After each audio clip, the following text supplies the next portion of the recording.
So leading into some commonly asked questions slash misconceptions of, what is out there about the styling industry and do we need it when selling a property? And our answer as agents is you absolutely do.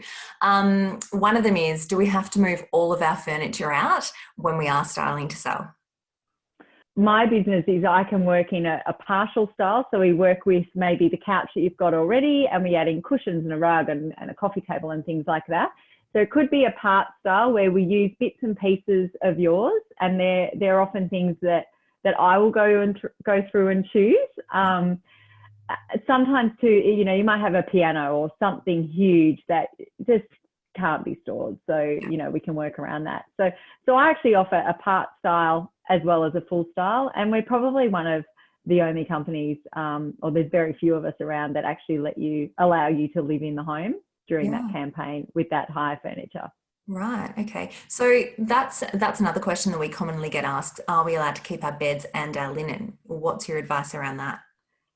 Yeah, so most people are getting it styled because they're not really into linen and making things look beautiful. No chicken scratch in there. So I will bring along linen, but a lot of people will use their own bed. Often if they've got a big clunky kind of bed frame, I'll bring in a bed base and we'll use their mattress, and then I'll style it for the shoot. And then often people will take a photo of that and then they'll move that linen out of the room, put their old doona on, and then bring it back on Saturday morning for the inspection. Perfect. And that's a really great way, especially if people have young children, they've got pets. It doesn't need to be so precious. There are ways in which we can obviously, all work around that, which is good to know. Yeah. And so one of the biggest things with bedroom styling is you need to make each room look as big as possible. So you do that by showing people the size of bed that you could actually fit in there. So often people will think, I'll just put a little single bed in the kids' rooms because then it'll look really big.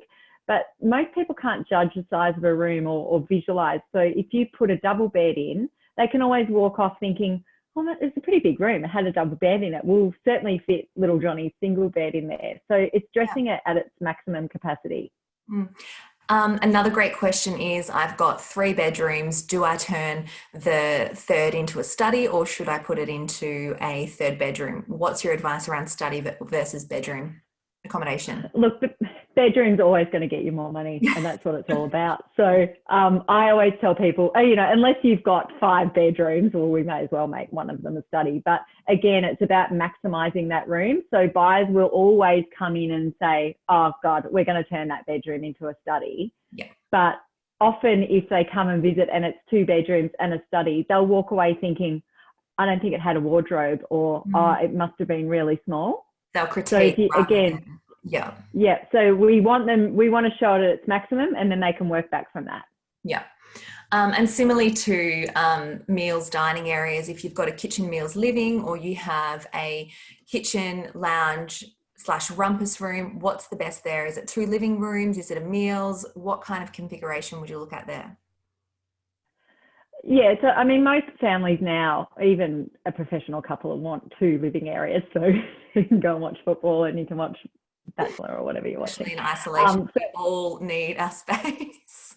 Yeah, so, and it is about, sometimes you'll have, quite a small little living area, so if you, off the dining. So even if you could just make it like a sitting room, kind of conversational area, it doesn't always have to be about a TV.